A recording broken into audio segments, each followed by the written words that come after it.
Esta tarde los candidatos a diputados por el Distrito 11 ubicado en Iztacalco y Venustiano Carranza expusieron sus propuestas para impulsar el desarrollo de la ciudad.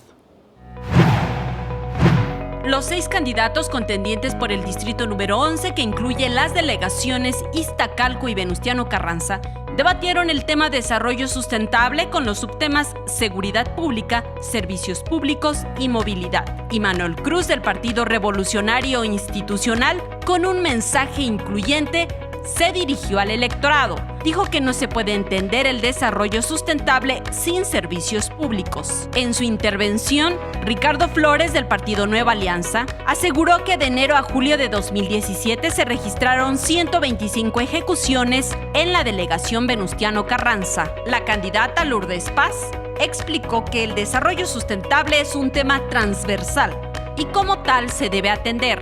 El representante del Partido Humanista, Antonio Sea, se comprometió a legislar por una educación interactiva para crear un vínculo entre los alumnos y su entorno. Por su parte, Ismael Figueroa, de la Coalición por la Ciudad de México al Frente, está dispuesto a impulsar primero la economía. Carmen Aguilar, del Partido Ecologista de México, se refirió a la solución del abasto de agua en este distrito como algo urgente. En este ejercicio democrático organizado por el Instituto Electoral de la Ciudad de México, todos los candidatos al Distrito 11 acudieron a dar a conocer sus propuestas e ideas en estos rubros.